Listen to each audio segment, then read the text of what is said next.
सभी का इस वर्चुअल क्लासरूम में एक बार फिर से बहुत-बहुत स्वागत है। जैसा कि माहौल है, काफ़ी वर्षा हो रही है, बारिश हो रही है और मैं उम्मीद करता हूँ कि आप लोग भी स्वस्थ और सुरक्षित होंगे और अपने-अपने स्कूल में पहुँच गए होंगे, okay?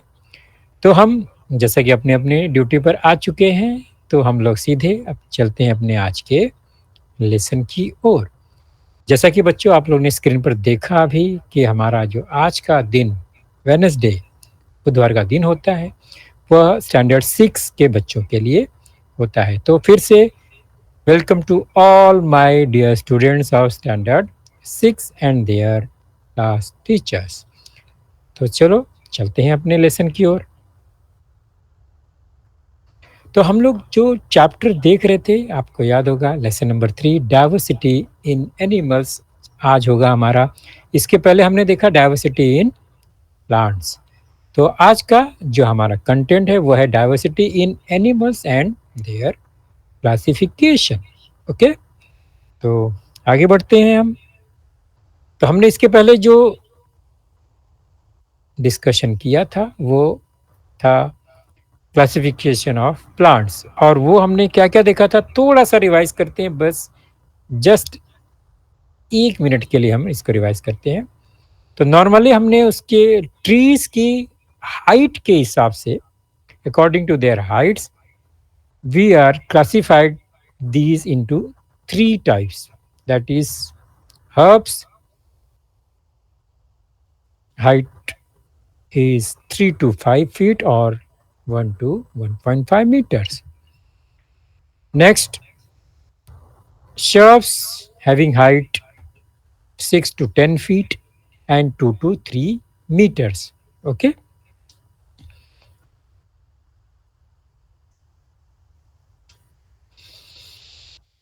Next,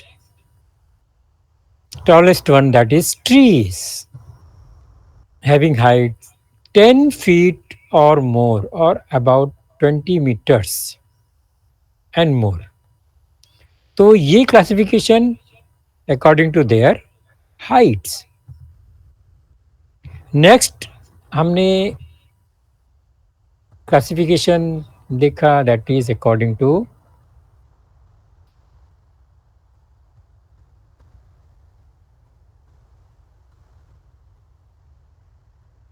to their structure of stem, weak stem.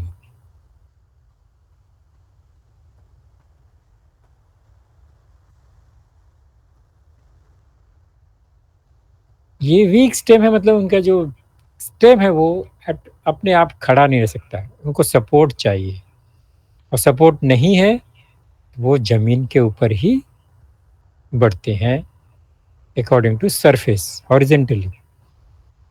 यहाँ एग्जांपल है grapes and cucumber, they are called vines weak stem plants having weak stem. वो भी दो टाइप में हम कैटेगरी में डिवाइड कर सकते हैं, एक है creeper and next one is climber. Creeper मतलब अलोंग सरफेस जो ग्रो करते हैं, क्लाइंबर जो सपोर्ट को लेकर वो टूवर्ड्स अपवर्ड साइड में ग्रो करते हैं। They are climber, either climbers और क्रीपर्स। ये भी हमने देख लिया। वीक स्टेम देखा, स्ट्रॉन्ग स्टेम देखा। नेक्स्ट है उनका लाइफ साइकिल, कितना साल तक वो जिंदा रह सकते हैं। तो जो जिनका लाइफ जो है वो अबाउट अराउंड 1 ईयर है, they are called annual plants like jowar, bajra, maize and wheat.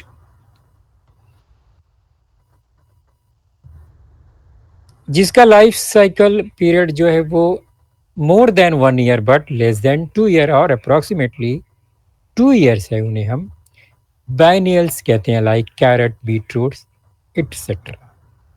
Next more than 2 year that is called perennials, hibiscus, mangoes, tamarinds, जितना भी ट्रीज है, हाँ, शर्ब्स है, ये सब मोस्टली पेरिनियल्स ही होता है।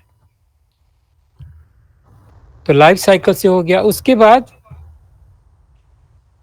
फ्लावर का अपीयरेंस में flowering and non flowering. Okay, flowering मतलब जिसके जिसमें फ्लावर हमें दिखाई देता है, एंड नॉन फ्लावरिंग मतलब जिसमें हमें फ्लावर नहीं दिखाई देता,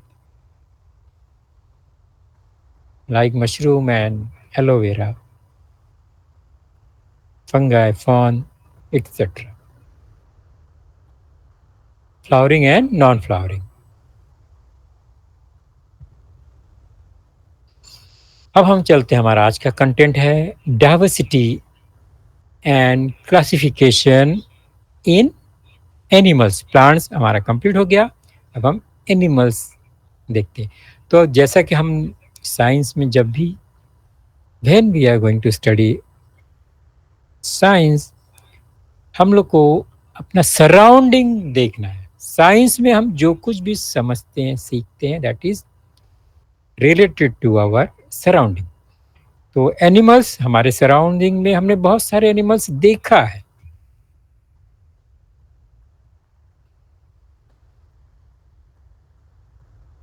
तो ये सब एनिमल्स तो हमारे कहाँ रहते हैं? सब जंगल में रहते हैं, इन फॉरेस्ट। तो हमें इन्हें देखना है तो हम जंगल में जाना होगा। इधर हम लोग कहाँ पर जा सकते हैं? जू में जाके बहुत सारे हम एनिमल्स को देख सकते हैं।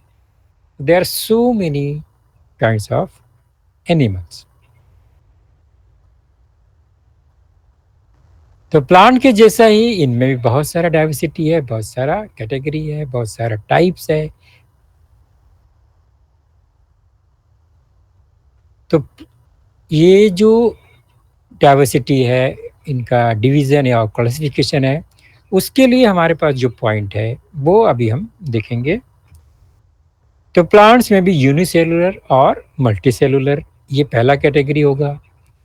नेक्स्ट है दे हैव वर्टेब्रेट्स और इनवर्टेब्रेट्स, यानी उनके पास बोन होगा, बैक बोन होगा, दे आर स्ट्रांग होंगे। तो जैसे कि हमारे पीछे बोन है, हमारे स्ट्रक्चर में बोन है, जैसे बहुत सारे एनिमल्स में बोन्स अवेलेबल है, होते हैं। बट बहुत सारा एनिमल्स में बोन्स नहीं है, तो वो इनवर्टेब्रेट्स होते हैं नॉर्मली।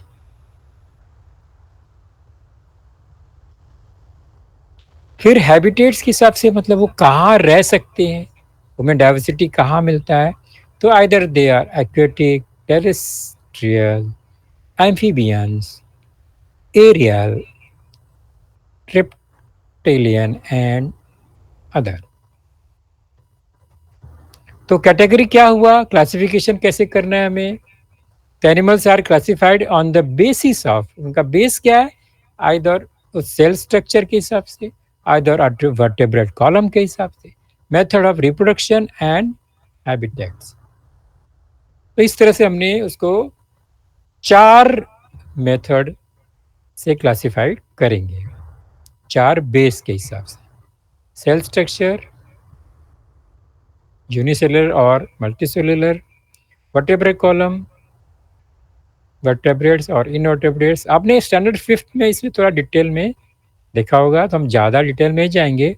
हम केवल क्लासिफिकेशन क्या क्या है उसको देखेंगे और उसका जो मीनिंग है समझेंगे। नेक्स्ट है मेथड ऑफ रिप्रोडक्शन, मतलब उनका बर्थ कैसे होता है, ओविपोरस और विविपोरस, ये क्या होता है हम देखेंगे। नेक्स्ट हैबिटेट्स, मतलब वो कौन से कंडीशन में ग्रो करते हैं, कहाँ रहते हैं। Either they may be aquatic, terrestrial, aerial, amphibian and reptilian. तो ये चार हमारे पास पॉइंट है, बेस है, जिसके हिसाब से according to that we are classified these animals. First है सेल स्ट्रक्चर। सिंपल सिंपल सी बात करेंगे हम, बहुत ज़्यादा डीप में नहीं जाना है। तो वो दो टाइप का हो सकता है, आइदर यूनिसेलुलर और मल्टी सेलुलर। यूनिसेलुलर मतलब वो उनके पास एक सिंगल सेल है, वो एक सेल का एनिमल है, उसमें बहुत सारा कोई सिस्टम नहीं है। दे कांट परफॉर्म बहुत मेनी सिस्टम्स। जैसे हमारे पास बहुत सारे सिस्टम है ना, डाइजेस्टिव सिस्टम है, रिप्रोडक्शन सिस्टम है, ब्लड सर्कुलेटरी सिस्टम है, और रेस्पिरेटरी सिस्टम है, स्केलेटन सिस्टम है, बहुत सारा सिस्टम हमारे बॉडी में है, बहुत सारे एनिमल के बॉडी में होता है, वो अलग अलग वर्क परफॉर्म करते है ना। हमें रेस्पिरेटरी सिस्टम में हमारा नोज एंड अदर लंग्स ये सब परफॉर्म होता है। ओके, तो ये सारे हमारे बहुत सारे बॉडी पार्ट्स उसमें एक्टिव होते हैं, और हर बॉडी पार्ट्स का अपना अपना एक यूनिक सेल स्ट्रक्चर है। तो बहुत सारे सेल होते हैं हमारे इस बॉडी में। We are there for multi cellular living things. तो हमारे यूनिसेलुलर क्या है, जिसमें एक सिंगल सेल होता है, मतलब अलग अलग फंक्शन परफॉर्म करने के लिए उनके पास अलग अलग बॉडी पार्ट्स नहीं है, उनका ब्रेन भी बहुत ज़्यादा डेवलप नहीं है यार, ब्रेनलेस हम कह सकते हैं उनको। ये सम एग्जांपल्स है यहाँ पर, यूनिसेलुलर एंड मल्टी सेलुलर। देखें ना, मल्टी यूनिसेलुलर जो है वो हमारे आँख से हमको दिखाई नहीं देते, we can't see with our naked eyes, तो हमें माइक्रोस्कोप से ही देखना पड़ता है, बहुत ही छोटा। बट मल्टी सेलुलर जो है हम उसको आंख से देख सकते हैं। बहुत सारे एनिमल्स जो हम देखते हैं normally they are multi cellular, बहुत सारी सेल्स हैं, इसलिए उनका अलग ईयर है, आंख है, कान है, हैंड भी है, तो बहुत सारा अलग अलग बॉडी पार्ट्स उनको मिलते हैं, because they have many cells, multi cells. Unicellular का बेस्ट एग्जांपल है ये अमीबा, जो कि हमारे वाटर में नॉर्मली मिलता है। थोड़ा गंदा पानी में अमीबा ऑटोमेटिकली ग्रो हो जाता है, और उनका कोई शेप फिक्स नहीं है, क्योंकि उनके पास कोई बहुत सारा सिस्टम नहीं है, तो एक बहुत ही छोटा सा स्ट्रक्चर है, और इनका शेप साइज कुछ फिक्स नहीं है। उसमें भी एक न्यूक्लियस है और कुछ बॉडी पार्ट्स हमें देखने को मिलते हैं। नॉर्मली न्यूक्लियस, फूड वैक्यूल ये सब होते हैं अमीबा में भी, और उनको खाने के लिए फूड, उनको पास मुंह नहीं है, वो कोई भी बॉडी के साइड से उसको हम क्या करते हैं, अमीबा क्या करता है, कंट्रोल करता है, एब्जॉर्ब करता है। कैसे? फॉर एग्जांपल ये फूड है, आप देख रहे हो स्क्रीन पर, ध्यान से देखो। अब ये फूड अगर अमीबा को चाहिए, तो उसके पास तो कोई मुंह नहीं है, और उसके पास कुछ खाने के लिए एक्स्ट्रा सिस्टम नहीं है, डाइजेस्ट सिस्टम नहीं है, तो वो क्या करेगा, उसका बॉडी पार्ट से ही वो उसको कवर करेगा, और किसी भी जगह से वो उसके अंदर पहुंच जाता है। ध्यान से देखो अभी ये है, उसका फूड है वो है पैरामीशियम।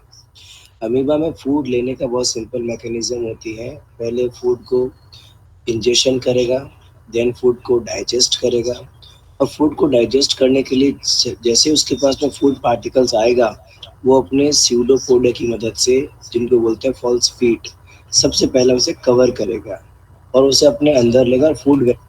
तो ये स्यूडोपोडिया क्या है, उसका जो पैर है नकली है, मतलब कभी भी स्ट्रक्चर वो ग्रो करता है, बढ़ता है, छोटा हो जाता है, तो आगे देखते हैं वो कवर करता है उससे, पार्टिकल्स का फॉर्म करेगा। फूड को इंजेक्शन, देन डाइजेशन, देन उसको क्या करेगा, एब्जॉर्ब, काम का आइटम एब्जॉर्ब करेगा, उसको असाइमिलेट करेगा और तो ये बहुत सिंपली देखा मैकेनिज्म कैसा था, नॉर्मल स्ट्रक्चर है, उसने कवर कर लिया और उसके अंदर चले गया वो फूड पार्टिकल्स जो भी उसका है, और उसके अंदर से वो एब्जॉर्ब करेगा और एनर्जी जो भी है वो ले लेगा। तो ये सिंपल सा स्ट्रक्चर है यूनिसेलुलर स्ट्रक्चर। यूनिसेलुलर स्ट्रक्चर ऐसा ही है।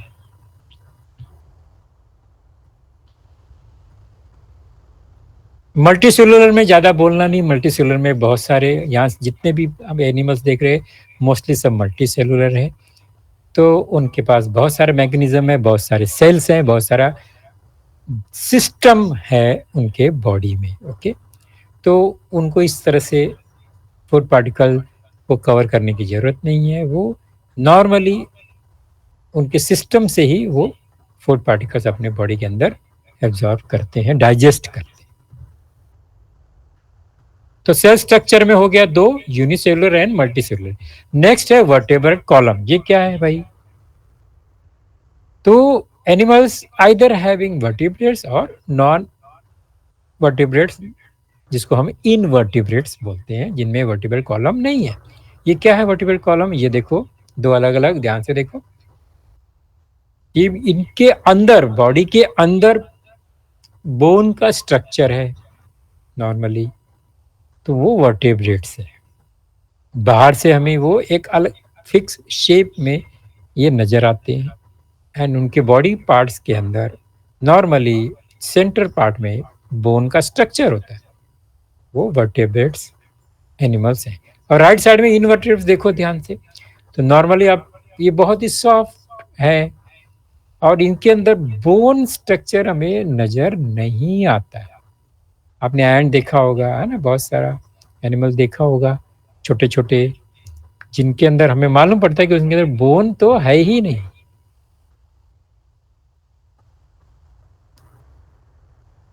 देखो बहुत सारा ये एनिमल्स है, इवन फिश, काऊ, क्रोकोडाइल्स के अंदर ये स्ट्रक्चर, ये बोन का स्ट्रक्चर।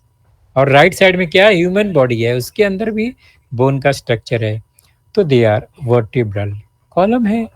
तो देयरफॉर हम दो टाइप का क्लासिफिकेशन वर्टिब्रेट कॉलम से हम कर सकते हैं, आइदर वर्टिब्रेट्स और इनवर्टिब्रेट्स। तो दो बेस हमें मिल गया, एक तो सेल स्ट्रक्चर से, दूसरा वर्टिब्रेट कॉलम से। सेल स्ट्रक्चर में यूनिसेलुलर और multicellular. Vertebrate column, according to vertebrate column, we classify into two type, that is vertebrates and invertebrates। दो हो गया। नेक्स्ट थर्ड है मेथड ऑफ रिप्रोडक्शन, मतलब उनका बर्थ कैसे होता है, कौन से टाइप में होता है। आइदर दे आर ओविपोरस और विविपोरस। ये क्या है?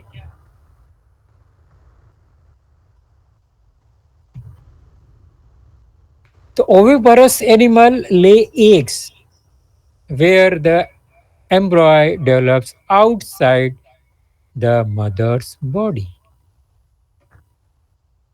मतलब ये एनिमल जो हैं, ओविपरस एनिमल, वो अंडा देते हैं, एग प्रोड्यूस करते हैं, और फिर उनका बर्थ जो होता है मदर एनिमल के बॉडी के बाहर होता है, डेवलपमेंट। ओके, अंडा बाहर और वो डेवलप होता है, और फिर उसमें से बेबी का बर्थ होता है, जो भी है। बट वेविपरस क्या है? Viviparous animal give birth to live young, यानी वो डायरेक्टली बर्थ करते हैं उनके बच्चों को, बेबी को। तो where the embryo develops inside the mother's body, यानी मदर के बॉडी के अंदर ही बच्चा डेवलप होता है और फिर वो बर्थ होता है। बट ओविपरस में क्या होता है? अंदर डेवलपमेंट नहीं होता है, बाहर अंडे में वो डेवलप होता है, एग के अंदर। ओके, ध्यान से देखेंगे, just observe these type of animals, oviporous and viviparous। Oviparous animals. The egg-laying animals are called oviparous animals. The word ova means eggs, hence the word oviparous. We know that birds build nests to lay eggs and take care of the chicks. They sit on the eggs to hatch them. The eggs need heat. Generally, it is the mother who sits on the eggs and provides its body heat to the eggs. Among penguins, it is the father who takes care of the eggs. Not all egg-laying animals sit on their eggs to hatch them. Fish, frogs, and toads just lay the eggs in water. These eggs hatch later. A female seahorse lays its eggs in the pouch of the male seahorse. The male seahorse carries the eggs till they are hatched. Viviparous animals. Animals that give birth to young ones are called viviparous animals. In viviparous animals, The young ones develop inside the mother's body. After a period of time, the mother gives birth to live young ones. The period of time a young one takes to develop inside the mother's body differs from animal to animal. A female dog carries her young ones for 9 weeks before they are born. She gives birth to a litter of puppies, from 1 to 12 puppies. On the other hand, a female elephant carries her young inside her body for 18 to 23 months, longer than any other animal. She generally gives birth to one baby. An elephant's baby is called a calf. All viviparous animals feed on their mother's milk. So, these animals are also called mammals, meaning breastfed. A human baby takes about 280 days to develop inside its mother's body. Mother-child relationship. We already know how the birds feed and take care of their chicks. A cow licks its calf to show its affection. Our mother takes care of us. When we have any problem or we are sick, the person we want near us is our mother.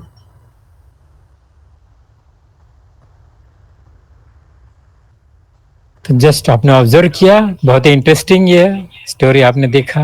इसमें हमने दो type का method of reproduction देखा, ओवी परस and वीवी परस। आपको clearly समझ में आ गया होगा दोनों में क्या डिफरेंस है।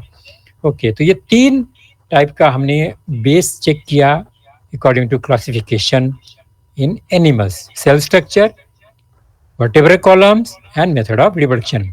फाइनली हैबिटेट्स में आते हैं, दे कहाँ पर वो रह सकते हैं according to their geographical conditions. Okay, तो नेक्स्ट एंड फाइनल क्लासिफिकेशन है, उसका पॉइंट है habitats, that is either aquatic, terrestrial, aerial, amphibian और रेप्टेलियन। ये क्या है जस्ट चेक करते हैं।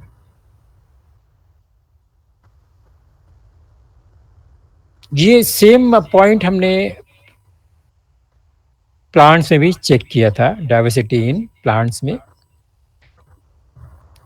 तो हम चेक करेंगे diversity in aquatic animal, second diversity in animals of the forest and grassland animals, in desert animals, snowy region जहाँ पर बर्फ़ है, एरियल हवा में उड़ने रहने वाले जो भी एनिमल्स हैं, रेप्टाइल्स है जो ज़मीन पर खड़ा होकर नहीं चल सकते, they can't stand but they can move. Diversity for food in animal, food के हिसाब से क्या डाइवर्सिटी है इन एनिमल्स, वो भी हम चेक करेंगे फटाफट। फाइनली क्या है ये diversity for blending with the surroundings, surrounding के अकॉर्डिंग उन्होंने अपने स्ट्रक्चर को वो चेंज कर लेते हैं। वो कैसे चेंज होता है वो हम देखेंगे। सबसे पहला है एक्वेटिक एनिमल्स, जो कि पानी में रहते हैं, वाटर के अंदर कैसे रहते हैं।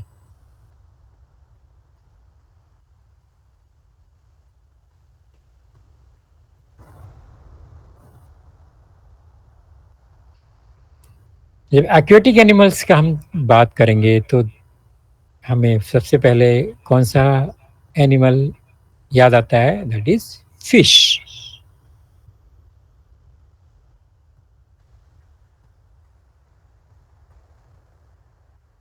How can fish live in water? हम लोग पानी में रह सकते हैं क्या? नहीं। तो हम लोग पानी में क्यों नहीं रह सकते? पानी के अंदर हम जाएंगे तो क्या होता है, सफोकेशन होने लगेगा, हम रेस्पिरेटरी सिस्टम हमारा ब्लॉक हो जाता है, क्योंकि हमारा जो नोज है उसमें से पानी अंदर जाएगा लंग्स में, देयरफॉर वी कांट ब्रीथ। तो ये बहुत रिस्की मैटर होता है।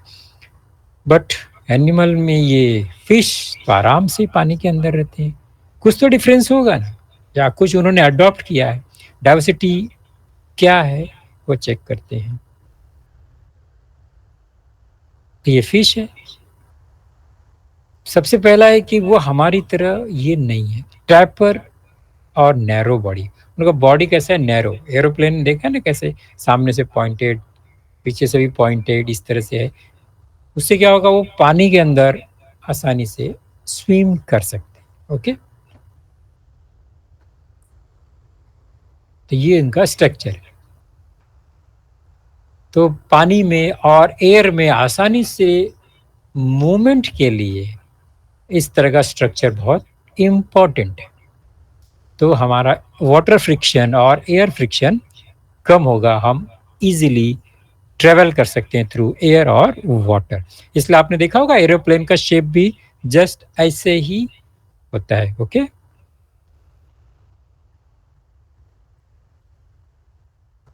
तो ये शेप हो गया। अब वो रेस्पिरेटरी सिस्टम उनका कैसे वर्क करता है, उनको ऑक्सीजन कहाँ से मिलता है, कैसे मिलता है। ओके, बॉडी का स्ट्रक्चर तो हमने देखा, they have narrow body. Okay,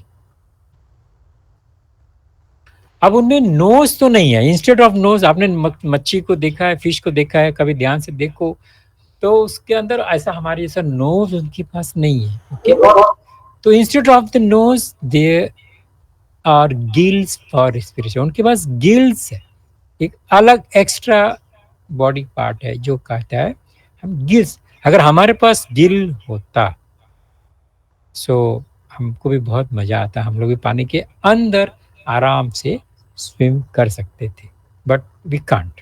हमें ऑक्सीजन अलग से सिलेंडर लेके स्विम करना पड़ता है पानी के अंदर। ओके, फिश को इसकी जरूरत नहीं है।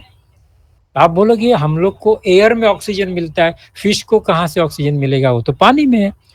तो बच्चों, ऑक्सीजन जो है वो क्या होता है, वो डाइल्यूट हो, मिक्स हो जाता है किसके अंदर, पानी के अंदर। तो पानी के अंदर वाटर जो है वो मिक्स हो जाता है, ऑक्सीजन मिक्स हो जाता है। ओके, तो वाटर में ऑक्सीजन आराम से मिक्स हो जाता है, तो इसका मतलब वाटर में ऑक्सीजन है। उसका यूज ये फिश करते हैं थ्रू गिल्स। गिल्स के थ्रू क्या होता है, पानी वो बॉडी के अंदर जाता है और फिर उसी से पानी बाहर भी आ जाता है, ऑक्सीजन बॉडी के अंदर चले जाता है। ओके, तो उसमें अलग स्पेशल फिल्टर लगा हुआ है।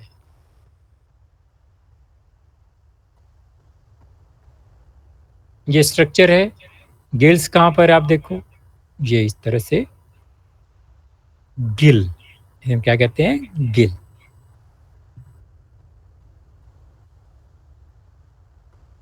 तो ये हो गया रेस्पिरेटरी सिस्टम उनका थ्रू गिल्स। ओके, नेक्स्ट है हमारा, हमको क्या प्रॉब्लम है, हमारे आंख में पानी जाए, है ना, क्योंकि कवर नहीं है तो हमको क्या करना पड़ता है, गॉगल्स पहनना पड़ता है, चश्मा पहनना पड़ता है, एंटी वाटर हमें ग्लासेस यूज करना पड़ता है। फिश का कैसा होगा फिर,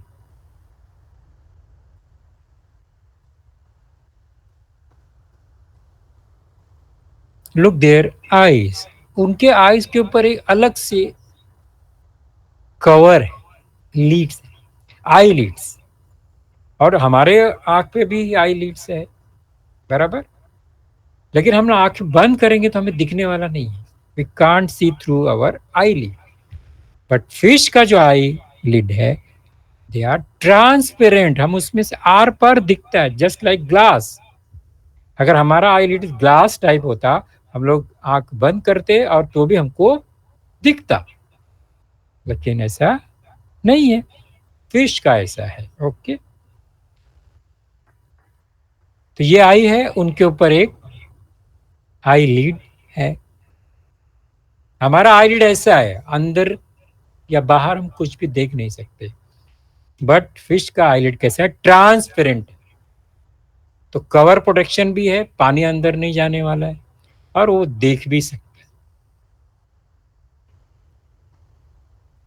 सो fish can see through their transparent eyelid.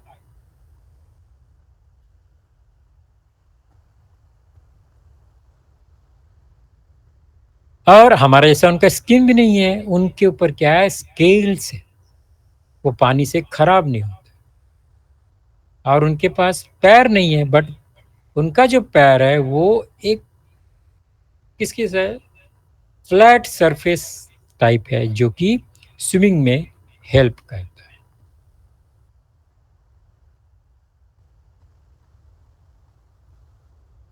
Scale से ये पानी का इफेक्ट इस पर नहीं होता है।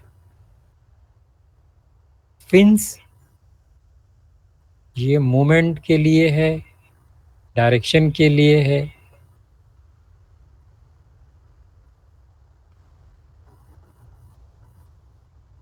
तो ये हो गया पानी के अंदर रहने वाला एक्वेटिक एनिमल्स का स्ट्रक्चर हमने देखा, जिसमें फिश को देखा। सिमिलरली कुछ और एनिमल है जो पानी में रहते हैं, बट उनका स्ट्रक्चर फिश से थोड़ा अलग है, क्योंकि वो पानी के अंदर हमेशा नहीं रहते, वो बाहर भी आ जाते हैं कभी कभी। यहां पर हम देख रहे हैं दो एनिमल, डक एंड फ्रॉग। अब ये पानी के अंदर कैसे स्विम करते हैं, क्योंकि इनका तो लेग है स्पेशली अलग से, फिश में ऐसा कोई स्पेशल लेग तो नहीं है।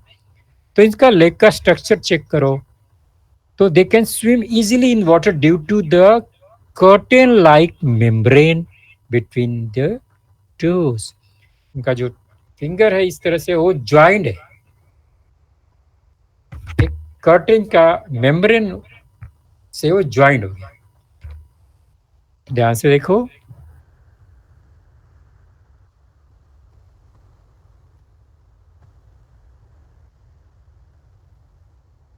तो स्विमिंग के लिए उनका जो दोनों पैर लेग है वो connected through a thin membrane. और ब्रीथिंग के लिए फ्रॉग में क्या होगा, वो पानी के अंदर रहता है, तो उनके पास गिल नहीं है। Frog don't have gills. फिर कैसे वो स्विम करते हैं, रेस्पिरेटरी ब्रीथ कैसे करते हैं, रेस्पिरेटरी सिस्टम कैसे काम करता है। तो उनका स्किन जो है, स्किन ही ऐसा सेमी परमेबल है कि उसमें से वाटर में से वो क्या करता है, ऑक्सीजन एब्जॉर्ब कर लेता है थ्रू स्किन। और बाहर जब रहेगा पानी से बाहर, तब वो क्या करता है, वो लंग्स के थ्रू ऑक्सीजन एब्जॉर्ब करता है। मतलब दोनों सिस्टम, उसमें दो डबल सिस्टम काम करते हैं, थ्रू स्किन और थ्रू लंग्स। ओके, हम लंग्स के थ्रू करते हैं, थ्रू नोज। फ्रॉग क्या करता है, लंग्स भी यूज करता है बाहर जमीन पे होगा तो, और पानी में है तो वो स्किन के थ्रू ऑक्सीजन एब्जॉर्ब करता है। ओके, दोनों जगह रह सकता है। तो ये दोनों जगह रहने वाला जो एनिमल है, इसको हम बोलते हैं एम्फीबियंस। क्या बोलते हैं, एम्फीबियंस। वाटर एंड लैंड दोनों जगह पे वो रह सकते हैं। अब डक का स्ट्रक्चर देखो ध्यान से।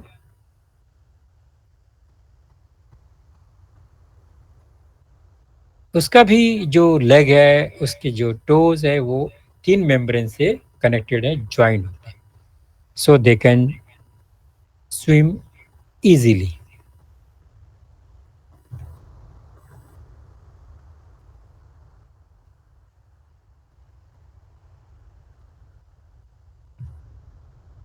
नेक्स्ट है एनिमल्स जो नॉर्मली फॉरेस्ट और ग्रास लैंड में रहते हैं। उनका स्ट्रक्चर कैसा है, आप देखो ध्यान से। ये है लायन। कॉर्निवरस एनिमल मतलब वो शिकार करता है, वो वेजिटेबल्स नहीं खाता है, लीफ नहीं खाता। Okay,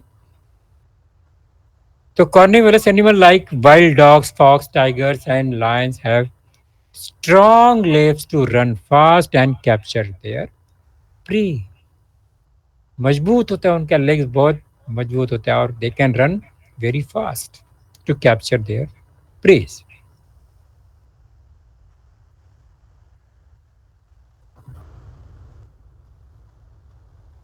specially tiger have padded paws, मतलब उनका जो पॉ है उसमें पैड लाइक स्ट्रक्चर बहुत सॉफ्ट होता है, मतलब उस चलने पे जरा भी आवाज नहीं आता। They can move very silently, किसी को मालूम ही नहीं पड़ेगा कि हमारे आगे पीछे लायन और टाइगर्स और एनी कैट फैमिली जो एनिमल है वो आ गया, मालूम ही नहीं पड़ने वाला।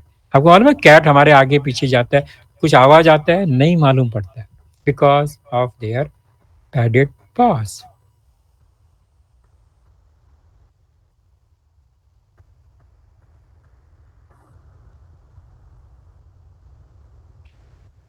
Tigers, lions, and all other many animals.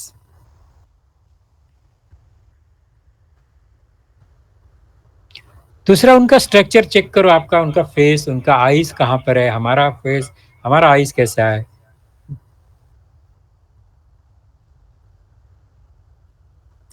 The eyes of predatory carnivores are located in front of their head. अपने हेड के ठीक सामने उनका जो है आईज दिखाई दे रहा है। हमारा आँख कहाँ है, थोड़ा अंदर है, हमारा हेड बाहर है, उनका हेड के सामने ही रहता है। Okay, it helps them to spot their prey from a long distance, तो वो दूर से अपने प्रे को देख सकते हैं। ये नेचर ने उनको दिया है।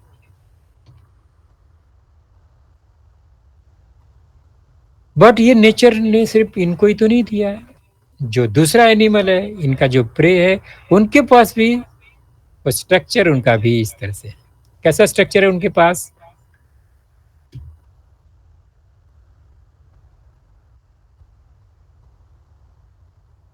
ये भी बहुत fast, they can run very fast, तो बचने के लिए बहुत जोर से भाग सकते हैं। इनमें भी एक स्पेशल चेंजेस है ये, और वो भी बहुत दूर तक देख सकते हैं। उनका भी स्ट्रक्चर देखो कैसा है। ये सांबर है, उनका फोरहेड कैसा है।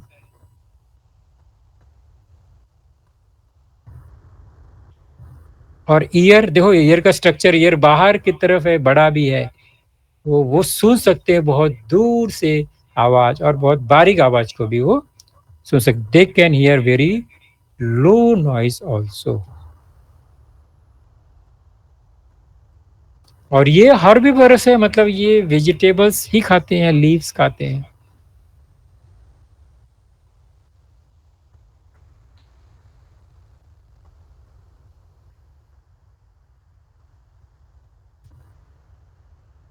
स्ट्रक्चर आप नोट किया आपने किस तरह से है इनका, वो लॉन्ग डिस्टेंस से भी सुन सकते हैं। ओके, तो जब लायन और एनी प्रेडेटर उनके आसपास आएगा, थोड़ा सा भी आवाज आएगा तो उन लोग सुन लेते हैं, and they can स्कैप।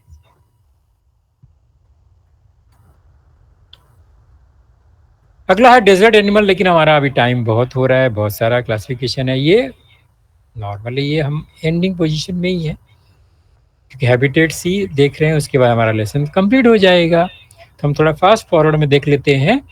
Desert animal मतलब जहाँ पर पानी नहीं है, तो उनका स्ट्रक्चर थोड़ा अलग टाइप का है।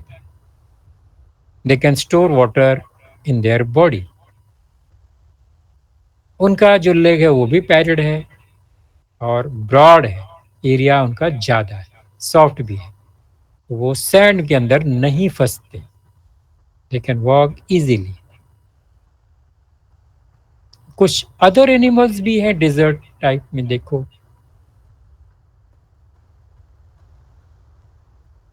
Diversity in desert animals.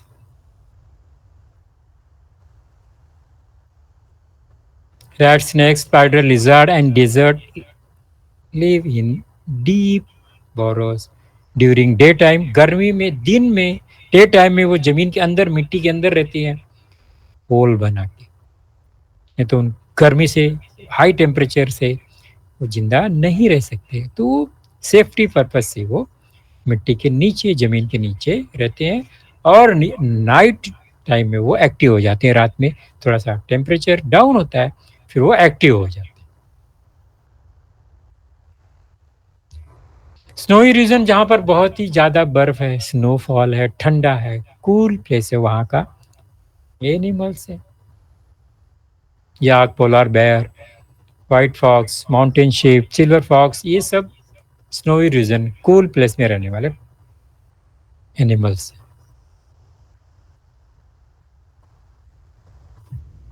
Similarly aerial animals मतलब हवा में उड़ने वाले बर्ड्स, नॉर्मली जो बर्ड्स हैं सब, उनका शेप देखा आपने किस तरह से है, जैसा फिश का होता है, सिर्फ इसमें इनके पास क्या है, फेदर्स।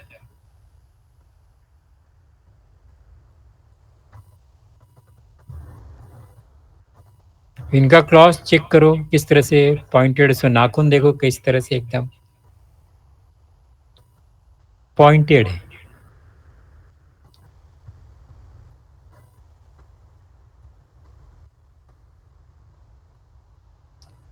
सिमिलरली ये देखो, ये जो है एनिमल मैमल्स है, बैट।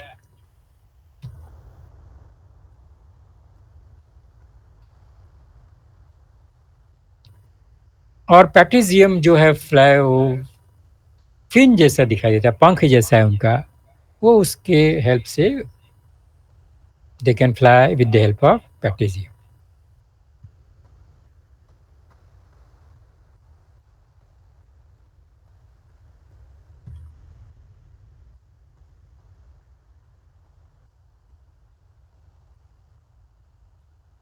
तो ये क्या है, ये पंख नहीं है, वो एक स्किन का लेयर है, जैसा कि हमने नोट किया था डक का स्किन, फ्रॉग का जो फिंगर कैसे स्किन से कनेक्टेड है, वैसे ही ये भी ये स्किन से कनेक्टेड है, पूरा वन सिंगल पीस दिखता है।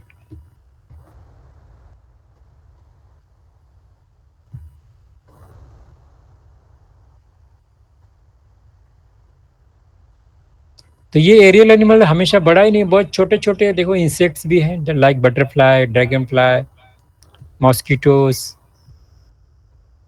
एंड नॉर्मली हाउस फ्लाइज, ये भी हवा में उड़ते हैं। का वेट तो बहुत लाइट वेट है, मच्छर हमारे बॉडी पे बैठ जाते हैं, हमको मालूम ही नहीं पड़ता है कितना लाइट वेट है ना। और उनके लेग्स भी ज्यादा है, मोर देन 2, मोर देन 4, 6।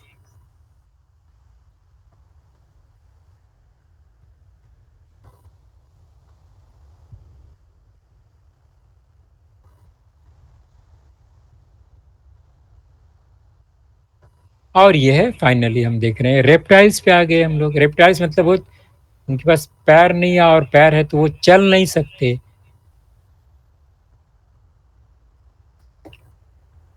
वो दे आर क्रॉलिंग, ऐसा सरक के चलते, फिसल के चलते।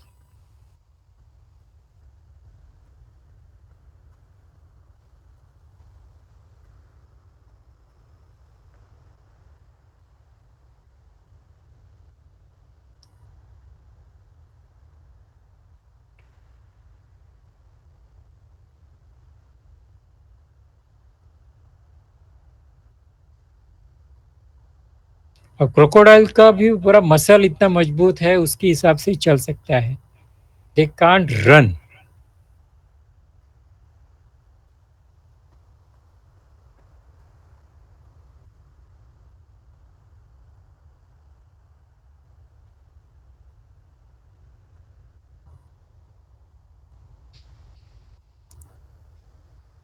ये है क्रोकोडाइल, मसल्स उसका बहुत ही मजबूत है।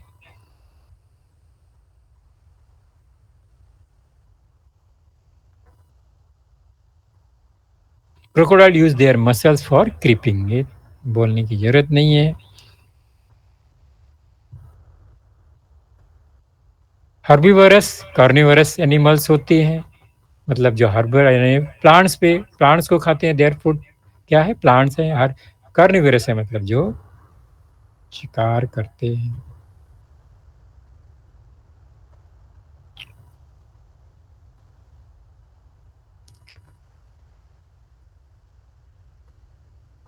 तो शाकाहारी मांसाहारी हम बोलते हैं, just like herbivores and carnivorous animals.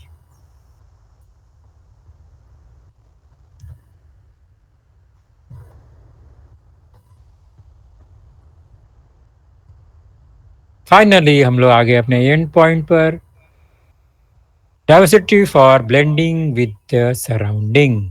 Surrounding के हिसाब से वो अपना कलर चेंज करते हैं, आपने नोट किया होगा।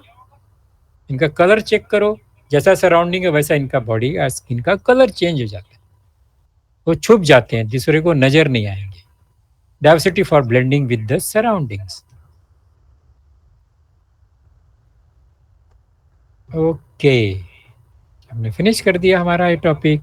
थोड़ा सा एक्सरसाइज है, सिंपल सा मैच द फॉलोइंग है। A and B group, amphibians, vertebrates and with scales, और monkey, snake and a frog, ये बी ग्रुप में है। एम्फीबियंस मतलब दोनों जगह पे रहने वाला, water and land region, that is a frog. Vertebrates column जिसके पास बोन है, supporting backbone, they are monkey. With scales, पानी में रहने वाला, watery, aquatic, that is fish भी हो सकता है, लेकिन स्नेक का भी स्केल्स होता है, हमें ये देखा है। ट्रू और फॉल्स, 4 क्वेश्चन है, सिंपल सा। The snail is an aquatic animal, snail जो है इक्वेटिक है, false. Amphibians can live in air and water, no, false, air में नहीं, land and water. The function of the brain is well developed in vertebrates animal, vertebrates animal का जो brain है develop होता है, yes, true. And amoeba is a multi cellular, no, unicellular, that is false. Simple सा question था ये।